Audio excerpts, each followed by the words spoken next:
Hello and welcome back to Ardania. This is Eva. And this is Frank. And we're playing more Majesty today. Mm-hmm. Let's see. Let's keep on with good Henry VIII. Mm-hmm. Lets us know we can try and advance quest if we want to. Yeah, so what we do last time? Well, last time we went and rescued a prince. Yay! You also sound like Sean Connery. Yep. Let's see. A secret quest. This time, I say let's unlock that secret quest here by doing the last of the beginner quests.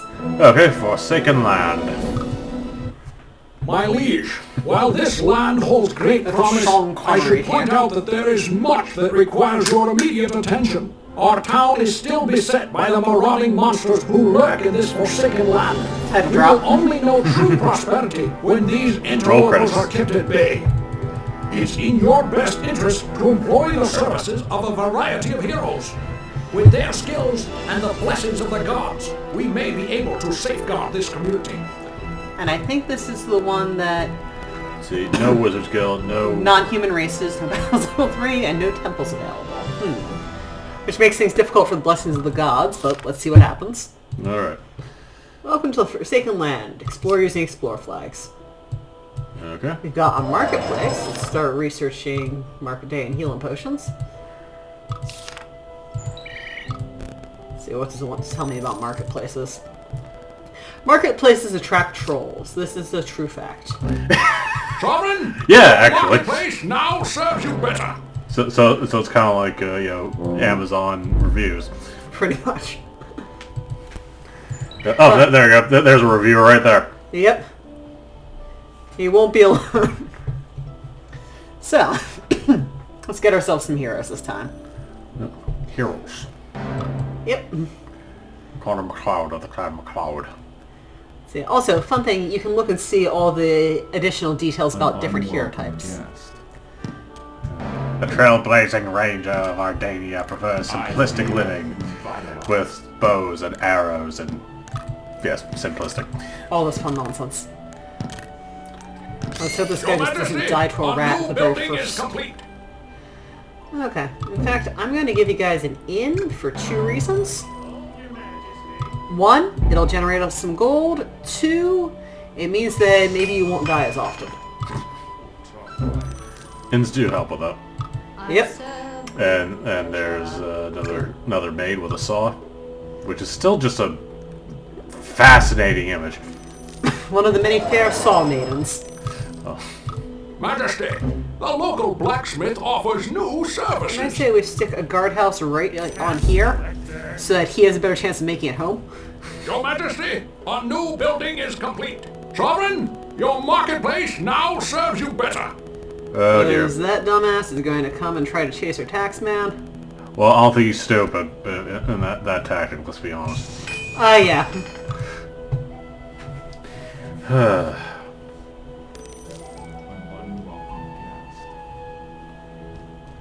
This definitely has a feel of, hey kids, come on to adventure. It does feel like that, doesn't it? Yeah. Let's put Majesty, bounty on a the creature local down. blacksmith offers new services. Maybe it's because PC games were getting better sound, or maybe even like a different sound design. But there's something very specifically PC about how this game sounds. Your Majesty, And a we new just lost building a is tax man. complete. Oh, we've got skeletons now, too. So I feel like PC have tried to get like instrumental sounding music, a bit quicker. A building has been upgraded. A lot of music, but like you had Zelda, which we've improved the guardhouse. Didn't sound like rock and roll. Your Highness, But you had stuff like Castlevania, where it definitely feels like a Nightwish, on 8-bit sound effects. Sovereign, a building has been upgraded. Of the Sovereign. In the name of the Sovereign. Oh no, we lost the tax man. What will we do? Oh, well, we're going to build a bunch of guardhouses, so our fair maids with saws can help things. Well, they kind of remind me of that one maid from Brave. Morty!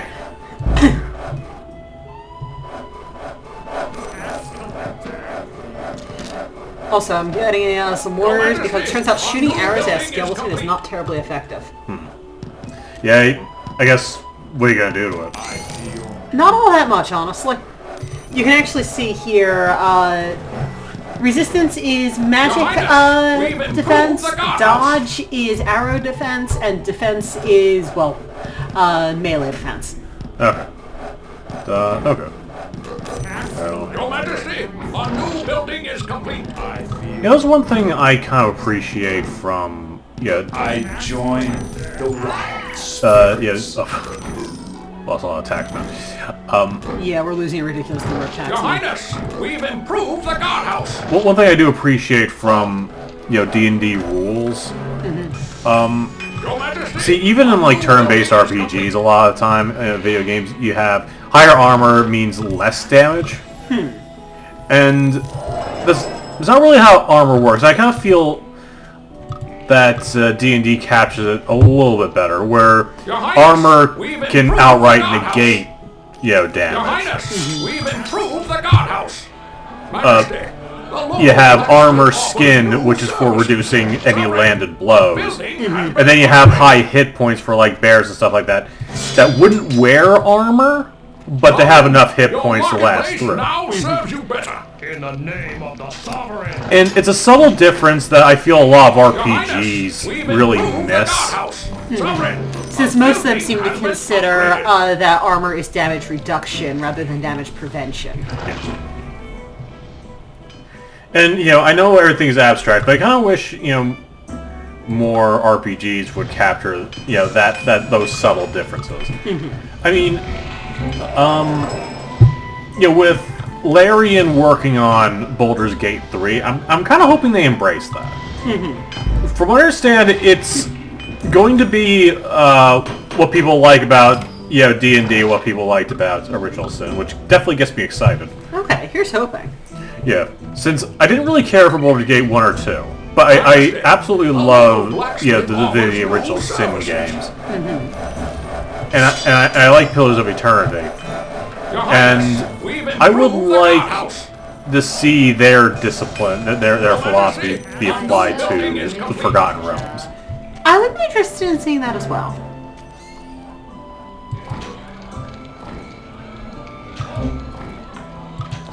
Sovereign, a building has been upgraded. Oh, we've got a caravan, which honestly probably will not survive this, but... Well, it's getting there. Yeah, it's got a cohort of guards, so if we're lucky, maybe? The world's largest rat. Yep.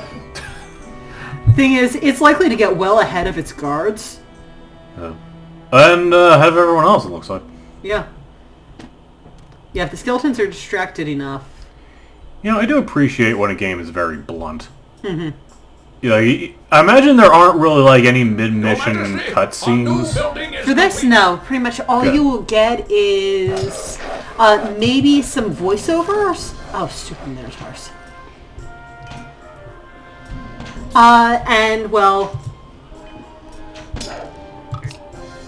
these. So here's our evil castle, helpfully titled The Evil Castle.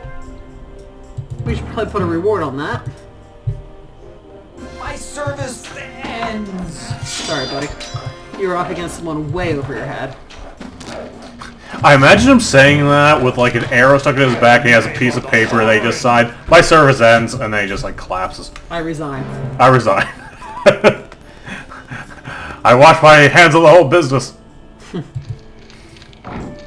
And now we've got a troll trying to knock down. There's a troll, get us off. Well, it looks like the troll and the Nana have kind of a contest over that house.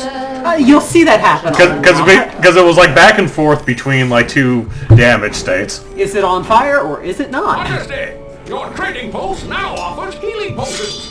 Make sure we've got a full bunch of heroes here. Remember, if you're damaged, grab a saw. Yep. When in doubt, grab a saw.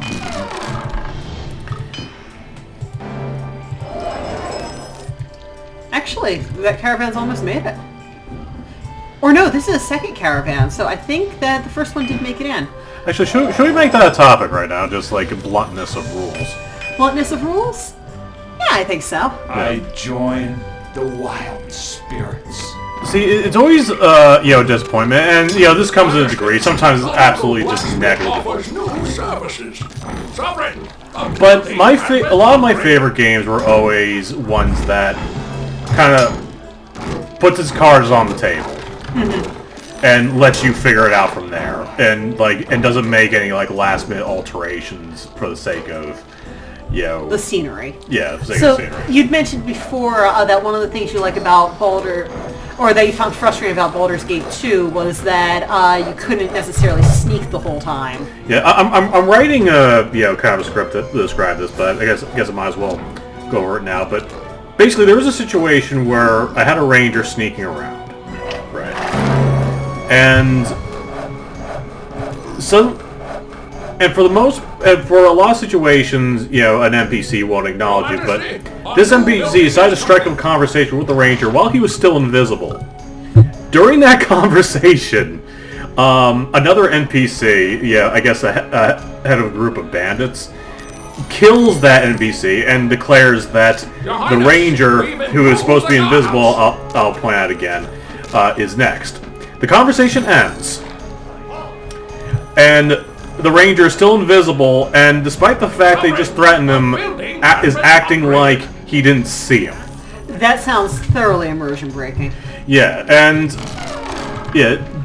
Dragon Age was very guilty of that, where you'll be sneaking around, but nope, surprise, dialogue trait. Guess what? You came within range, even though you were invisible. Yeah, and that is, here's the thing, that was largely absent from Baldur's Gate 1, but I think one problem was there was a greater emphasis of cutscenes at the time, especially during the late 90s, early 2000s, with Final Fantasy and Metal Gear Solid really pushing, more cinematic discipline. So there's more of an emphasis on spectacle and much less on gameplay mechanics. Right, yeah, especially Metal Gear Solid was guilty of this. Where it'll be long to the point where I never quite felt ready for whatever the task at hand was, because it destroys the pace. Even in a stealth game, you need that kind of pace. And it also threw so much information at you, but sometimes your objective is never entirely clear. I can see where that would be. And maybe I just wasn't mature enough at the time, but so with a greater emphasis on character building,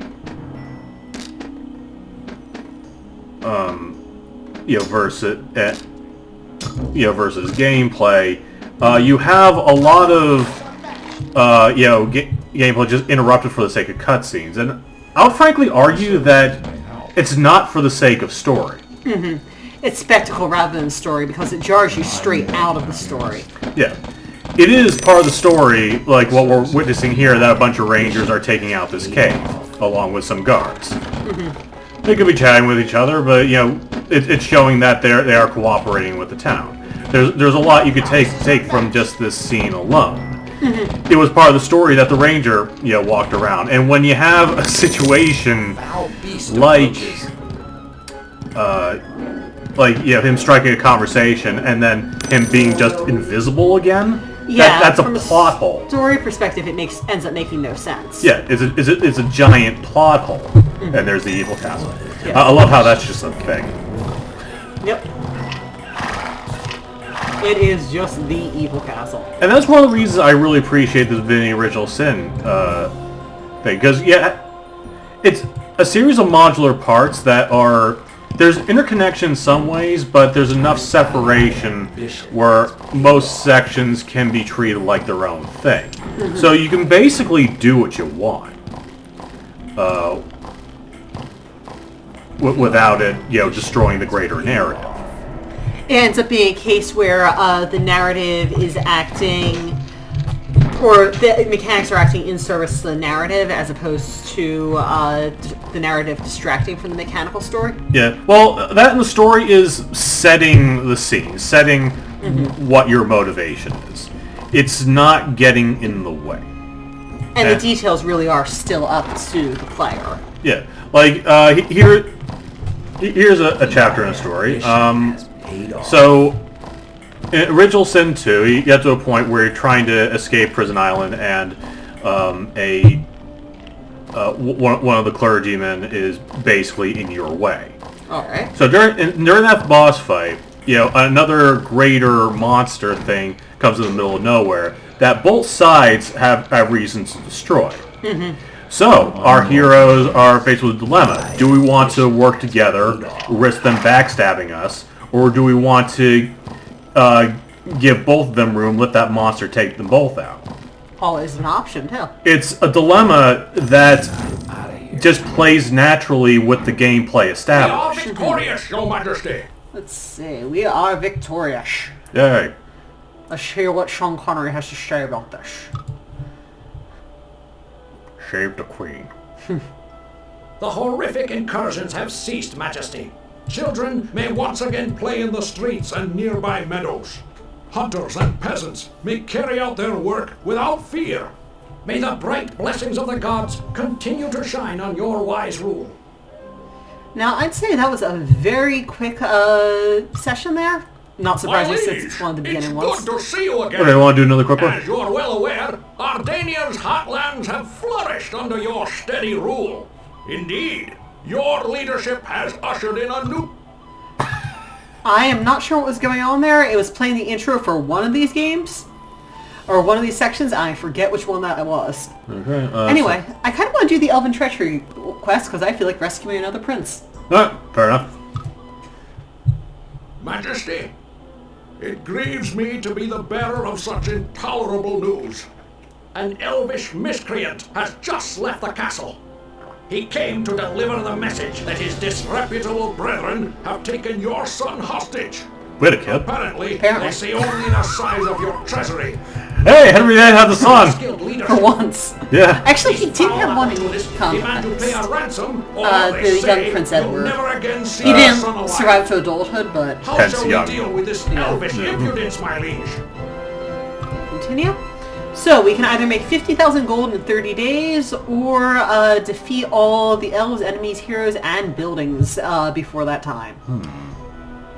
Now, we could spend our time building up money, but I'm inclined to spend our time smashing stuff. Yeah. So I'm going to say we start with a blacksmith. And if we do this, I think we want to build our heroes up fast. And for that, we're going to want gnomes. What do the gnomes do? Gnomes are basically peasants that can level up. Okay.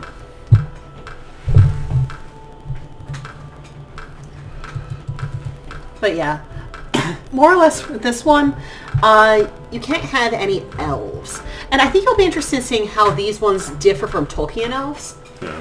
Okay, so we established that some of them don't get along with their kingdom that well. Yep. At the moment, none of them get along with their kingdom well. Okay. So let's see. Your Majesty, a new building is Let's complete. get ourselves some gnomes. So far I'm seeing roguish, rangerish. Yeah, roguish, rangerish. Though this one opens up some new possibilities for us. Specifically, paladins. Oh, okay. Which is why I'm actually going to start with rogues and rangers. But we're going to want Warriors Guild and a temple as soon as we can get it. Okay. Actually, Your Majesty, a new building is complete. Oh, got two more. 3 actually. And those guys are going to be assholes. And kill all of our just the gnomes. Which is why we need heroes fast. Actually, a guardhouse would probably be a good choice here. See if we can discourage some of them from going and killing our gnomes. So yeah, the kind of storytelling like I just told. That's why I really am looking forward to Baldur's Gate 3. Even though I really did not care for the other two all that much.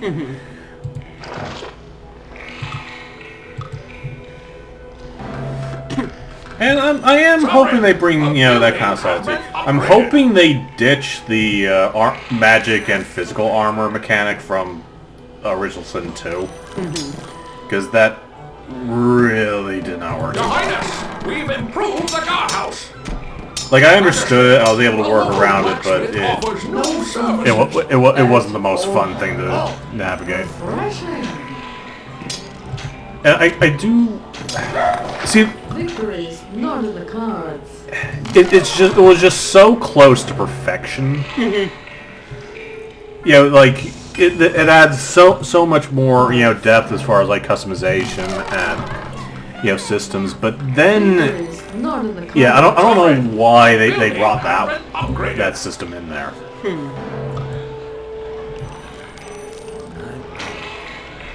Right now, this guardhouse is helpfully keeping these assholes from killing all of our moves. Okay. And as you mentioned, stories being told here. Yep. We have the story of all these miscreants coming and picking off our heroes and peasants. Yep. And the guardsmen standing against them. We've improved the guardhouse. Leave my gold alone. Leave my gold alone. So. And even with those advocating for gameplay and storyline to be better integrated, I still think they kind of miss the point because gameplay is story. Yes. For the same reason a fight scene in, say, Avengers is still part of the story. It's not like you have like that weird zoom in graphic between the overworld and the fighting in Final Fantasy. Not in the cards. Yeah, what is Mad Max without its action? Not the same story, we'll say that. Yeah. Your Majesty, a new building is complete. Sovereign, a building has been upgraded. And yes, there are going to be some abstracts, like getting ammo from enemies via chainsaw. And no, it doesn't really make sense in real life, but it's still. And I guess there are some things you kind of have to overlook for the story to work.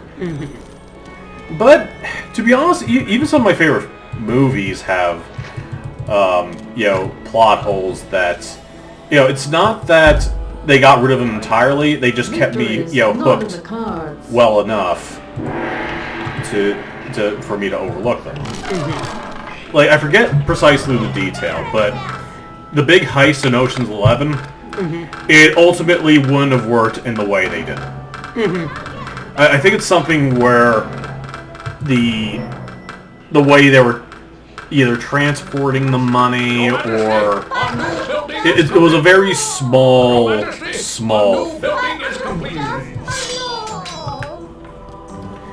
And so and gameplay in some ways is very same thing. Like, yes, it doesn't make a whole lot of sense when you chainsaw someone for ammo. But when you're that engaged, you can overlook that. And I think engagement is the really important keyword here. Yeah. Like, there's a lot I could nitpick about Morrowind. In fact, there is a lot I do nitpick about Morrowind. Yes. The combat isn't the most engaging thing in the world. Like, I understand it, and I think in the context of how everything else works, the combat basically works. But I've had better combat systems from later Elder Scrolls games. I think it's an absolute shame that you can't poison your weapons beyond enchantment. But what Morrowind does have is engagement. Yes, and while I'm playing it, I am just completely, sucked in. And and part of it is that game's own, consistency. Victories not in the cards. You can more or less roleplay it however you like. I mean, you don't have many dialogue options, but there's a lot you can do. For instance, while in House Leilu, or actually it might have been part of the main quest. I forget what the quest. No, actually no, it was a side quest. A new building is It had to do with freeing a slave, and so I had to consult a slave trader in order to do that. I got the information out of him, and once I discovered I had no more use, I decided that the character I was playing was not going to let this guy live for much longer. And there wasn't a dialogue option. You could just do it. If you have the right, if you have enough skill, you could do that and live to celebrate it without an arrest. And that's a story moment. Just something that absolutely sickens the main character. Yes. Another small one, and this is specifically for House Leilu. Basically, you have to collect debt from someone. So what you can do is Victory is not in the cards. yeah, you can find out where his secret stash is. And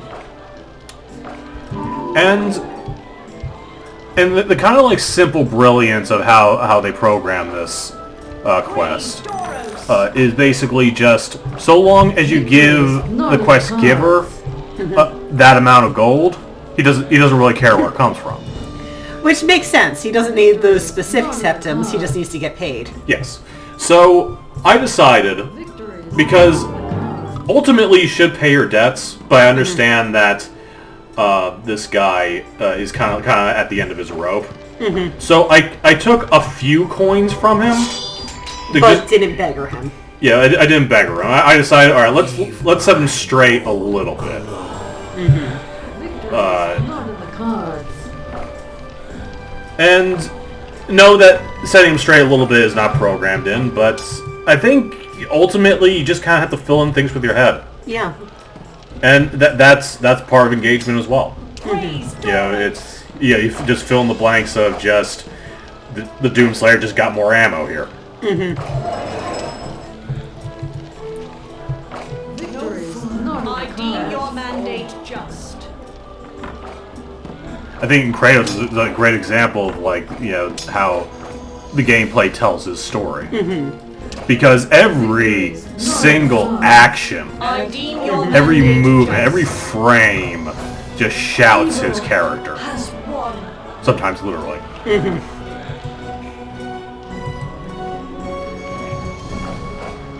Yeah, I don't think we're making the 50k gold anytime soon. No, probably not. That's okay though. We've got paladins. Yeah. And these guys, once they get a couple levels under their belts... The red guys are the paladins? Yep. Okay. Yeah, I wasn't sure if that was an M. Energies of light. Nope. She's a friend of ours. Victory is not in the cards. And you'll notice they're scaring off every one of these guys. No. I actually ended up losing one paladin, so once I got up to 1,000 gold, they're expensive, but they're good. Victory is not in I'm the amused that cards. she just managed to get a part of the bounty we put on the building that we destroyed. Praise Doros. So I guess my point is, cutscene and dialogue are not the entire story. They are narrative tools. But they're not the whole of it. Yeah. And if you can't tell your story through the gameplay at all, then I'm sorry, that's just bad storytelling. Yeah.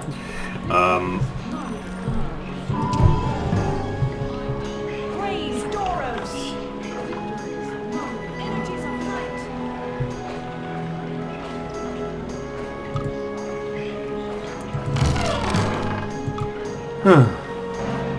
Let's see, anything you want to discuss?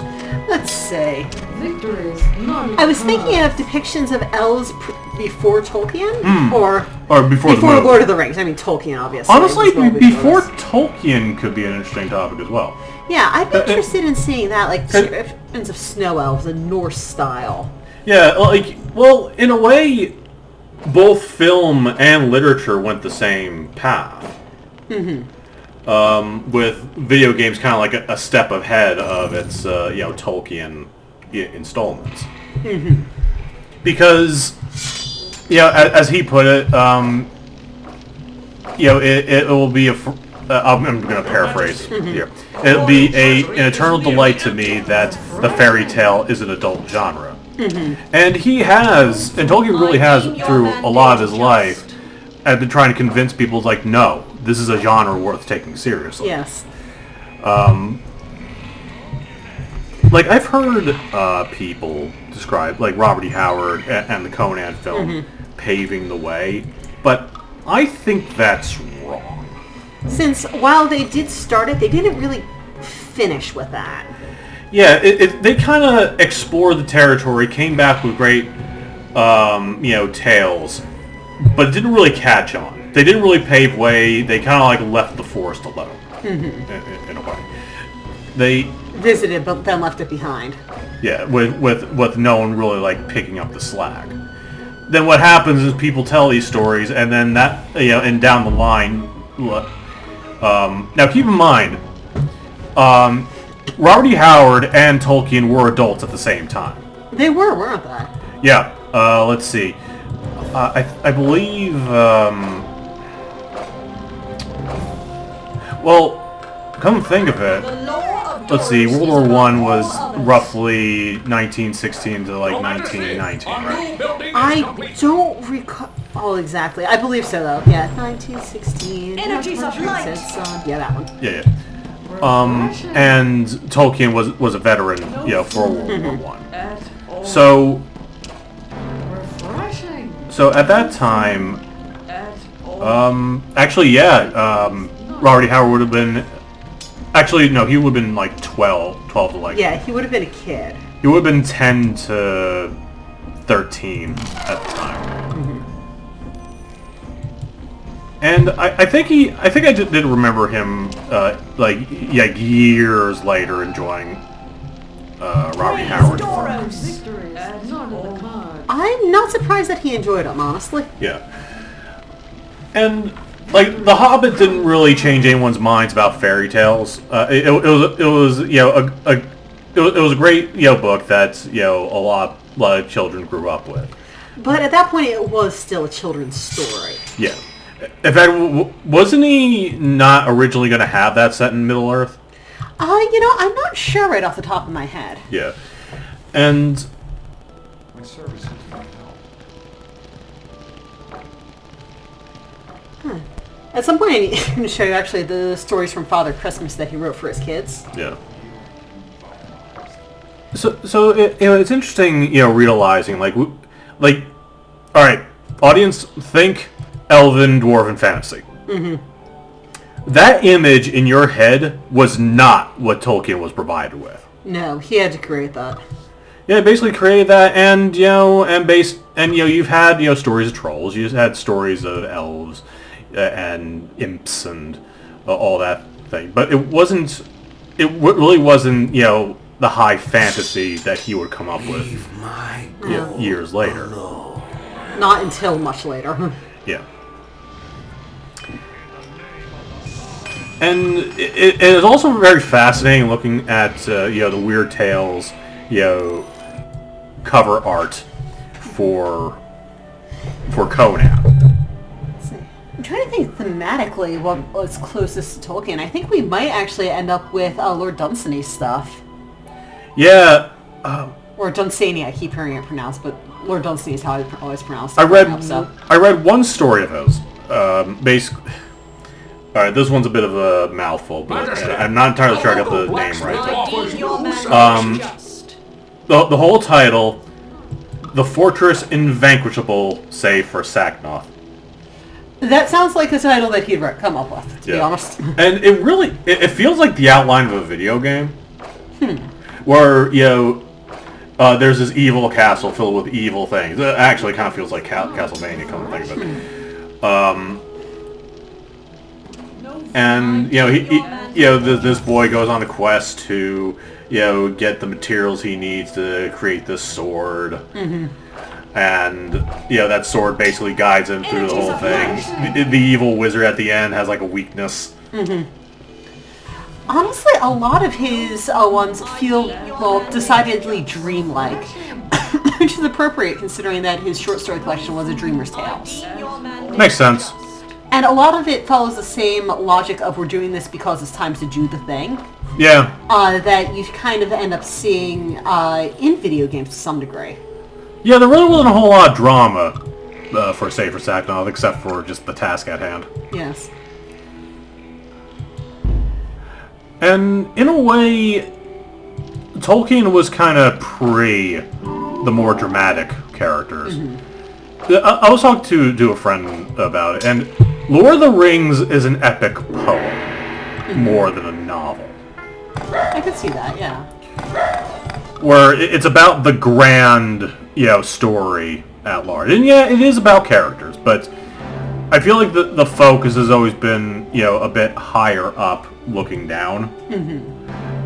And, there's a narration about the life of the land itself. Victory is not in the cards. That you don't see in a lot of authors. Like, as this war's going on, the spirit of the world itself is getting harmed. Like those remembering the movie, Fellowship of the Ring, where they're stuck in the snow. There's a very real sense that the mountain itself is holding a grudge, not that Sauron is casting all this stuff on him. Honestly, in the books, you end up with a lot of things that are unrelated to the main plot, necessarily. Yeah. It's just, this is the world as it is. And I think part of the consequence of that is you get a better sense of the world that could be lost. Yeah. Well, in a way, Fellowship, especially the first half of the book, was very much in the Hobbit sense of, non sequitur after non sequitur, where the latter two books are much more focused on the main plot at hand. It's almost like he's shedding the skin of the Hobbit. I can see that, particularly once we leave Hobbiton and all. Well, no. You have, Hobbiton, and then you have, the journey. You have a random fox just commenting. It's like, haven't seen hobbits around. So there's kind of a gingerly pace, a friendlier, like, adventuring, day out in the woods kind of feel. And that, it's kind of subtle, but you don't really have moments like that again once you're in Rivendell. True, yeah. And I think you kind of see him grow as an author, reading. Thorin, your marketplace now serves you better. Not to say that the Hobbit narration was bad, but he was slowly changing. He's moving from fairy tales to novelist. Yeah. Though he is still creating a place to just stick all of his writing. Yeah, all of his languages. Since he has many languages to dump all into the world. Energies of light. Like you can actually argue that this is more Tolkien-esque the way this game story is being told, because you don't really see much of what's going on with Holy Blade there. No. But you do know that she is a holy warrior of import, and she's part of this band of quests, and now she's whacking on a statue for some reason. Because she can, honestly. Yeah. And she's one that when she sees foes, she will go off to battle them. Yeah. As will her sisters. And Sara, the Arm of Daros. Ursia the Saint. Kate of Clear Judgment. Yeah, I think a good parallel, a good comparison between, then and now is like Lord of the Rings versus Codex Alera. Okay. And Codex Alera is definitely more about the individual characters. And while there's definitely, because of how the magic works, a feeling of that the world itself is feeling the conflict. It's definitely more about individual character development.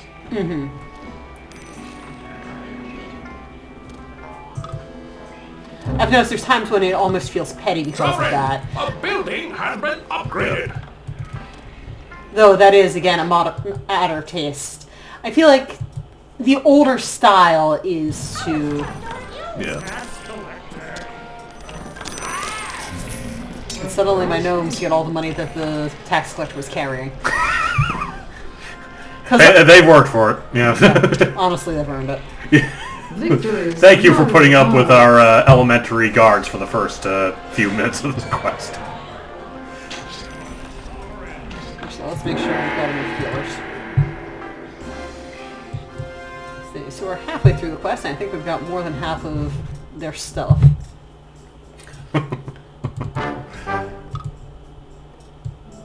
Majesty, the palace is under siege! Palace under siege means there's a rat attacking it, I assume. Yep. Who will get my gold? Yep, rat man. No.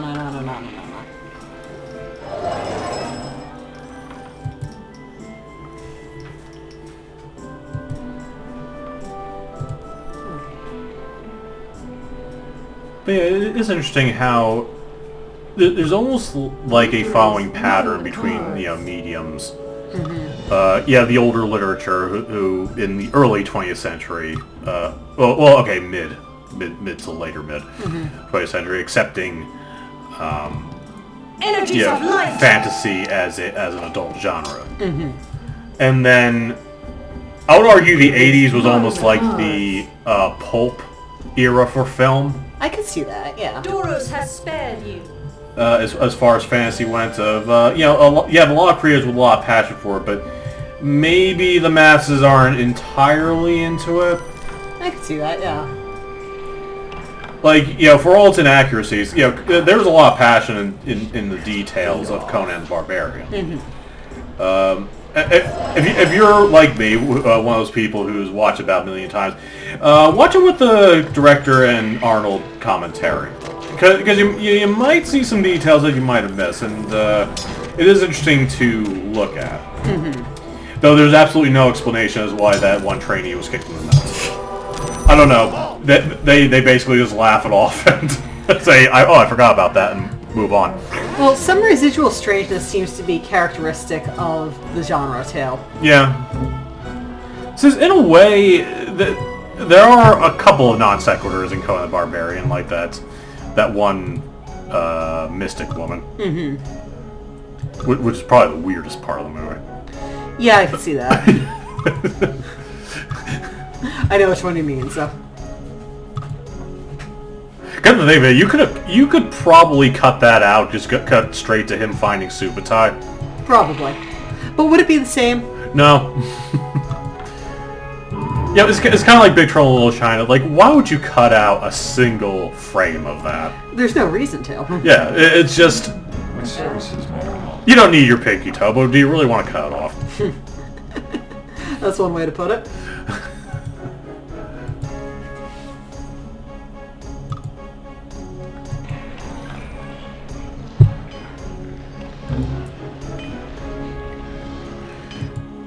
No, so it just would not be the same without. Yeah.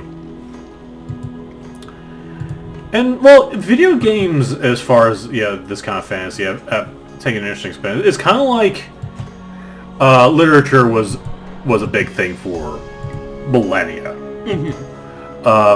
And by the time of the 80s, films, had their prestige. But video games were kind of caught when fantasy really started to turn to film a bit more.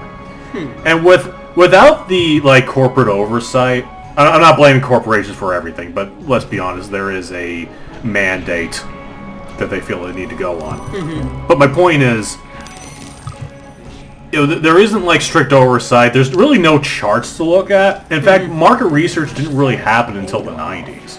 Yeah, I could see that. And then you got some unfortunate results in those cases. Oh, yeah.